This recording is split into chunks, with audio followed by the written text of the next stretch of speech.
Siyam na maalamat na kwento na hindi pa nare-resolba. What's up guys? Kapitan TV here. Tara, pag-usapan natin ang mga maalamat na storya noong unang panahon. Ang mga kwentong ito ay misteryoso at nananatiling walang nakakaalam ng dahilan hanggang ngayon. Kaya ano pa hinihintay nyo? Tara, simulan na natin. The Oak Island Money Pit. Isang maalamat na lugar na matatagpuan sa Oak Island, Nova Scotia, Canada. Ito ay isang lugar ng eskabasyon kung saan maraming henerasyon ng mga treasure hunter ang nagsikap na hanapin ang mga misteryosong artifact at kayamanan na pinaniniwalaang nakabaon ng malalim sa lupa. Ang Money Pit ay tumutukoy sa isang tinatayang tambak o serye ng mga tinambakan ng lupa na naglalaman ng kayamanan o mahalagang bagay. Sa kabila ng maraming pagtatangkang paghuhukay at iba't ibang mga teorya, ang tunay na pinagmulan ng pinaniniwalaang kayamanan ay nananatiling misteryo at nagdadagdag sa intriga at misteryo sa paligid ng Oak Island. The Disappearance of Amelia Earhart. Ang pagkawala ni Amelia Earhart ay isang kilalang misteryo sa kasaysayan ng abyasyon. Ang abyasyon ay tumutukoy sa pagpapatakbo ng mga eroplano, kabilang ang mga eroplano, helicopters, gliders, at iba pang mga sasakyang panghimpapawid. Noong 1937, habang siya ay nagsasagawa ng kanyang tangkang mag-circumnavigate sa mundo, si Earhart ay biglang nawala nang walang anumang bakas. Ito ay naging isa sa pinakamalaking paghahanap sa kasaysayan. Ngunit, hindi kailanman natagpuan ang anumang ebidensya o tanda ng kanyang kinaroroonan. Ang mga teorya tungkol sa kanyang pagkawala ay naglalaro mula sa pagkamatay sa isang trahedya sa dagat hanggang sa pagkamatay sa mga teritoryo ng Hapon bilang isang espiyang Amerikana.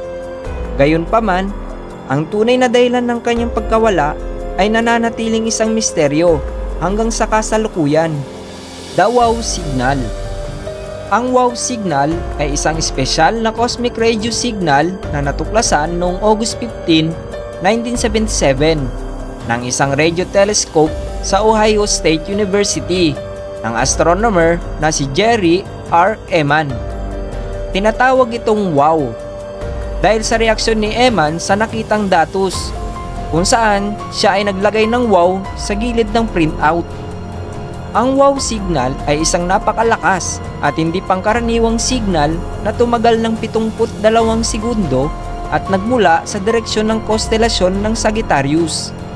May mga taong naniniwala sa kahalagahan nito, pero ang signal na ito ay isang one-time event at hindi na muling naitala pagkatapos nito. Gayunpaman, hindi pa rin tiyak kung ano ang pinagmulan nito o kung ito ay isang senyales mula sa ibang mga sibilisasyon sa labas ng mundo.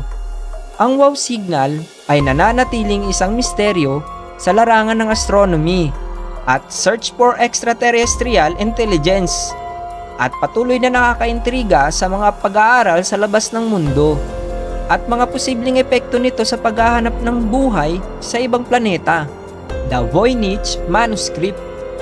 Isang nakakapagtakang dokumento na isang palaisipan sa kasaysayan.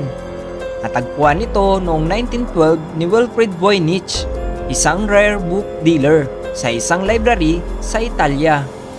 Ang manuscript ay binubuo ng mga iba't ibang teksto na hindi mabasa o maunawaan, kasama ang mga kakaibang larawan ng halaman, bituin, geometriko at iba pa. Ang kakaibang laman ng manuscript ay nagtulak ng maraming mga teorya tungkol sa kanyang pinagmulan at kahulugan. Ang ilan ay naniniwala na ito ay isang code o cipher na kailangan lamang i-decode. Samantalang ang iba ay naniniwala na ito ay likas na wika ngunit hindi pa kilala. May mga espekulasyon na nagpapahiwatig na ito ay isang palaisipan o isang peking dokumento. Hanggang sa kasalukuyan, hindi pa rin alam ang tunay na kahulugan ng Voynich Manuscript at nananatiling isa sa pinakamalaking palaisipan sa mundo ng cryptography, paleography at linguistics. The Bermuda Triangle o tinatawag din na Devil's Triangle ay isang kilalang lugar sa hilagang kanlurang bahagi ng Atlantiko, kung saan may mga ulat ng mga hindi karaniwang pangyayari at pagkawala ng mga sasakyang pandagat, eroplano at iba pang sasakyan sa loob ng maraming dekada. May mga ulat tungkol sa mga insidente sa Bermuda Triangle at kinabibilangan ng mga biglang pagkawala ng komunikasyon, mga abnormal na compass readings at mga pagkawala ng radar contact. Ang ilang mga notorious na insidente dito ay kasama ang pagkawala ng USS Cyclops noong 1918 at Flight 19 noong 1945. Bagamat may mga teorya tungkol sa likas ng mga panganib tulad ng matinding panahon at magnetic anomalies, maraming mga scientifico ang naniniwala na walang kahit anong misteryo sa Bermuda Triangle. Ang mga insidente sa lugar na ito ay maaaring madaling maipaliwanag ng karaniwang pangyayari at mga kondisyon ng panahon. Gayunpaman, ang Bermuda Triangle ay nananatiling isang tanyag na konsepto sa popular na kultura at nagbibigay inspirasyon sa maraming mga teorya at kwento ng misteryo. The Dyatlov Pass Incident, isang kahindik-hindik na pangyayari na naganap noong Pebrero 1959 sa bundok ng Dyatlov Pass sa Ural Mountains, Russia. Isang grupo ng 9 na mountaineers na pinangunahan ni Igor Dyatlov ang nagtanggang akyatin ang bundok ng Kholat Syakhl. Ang grupo ay naasahan na makipag-ugnayan sa base camp pagkatapos ng kanilang trek, ngunit hindi sila nagparamdam.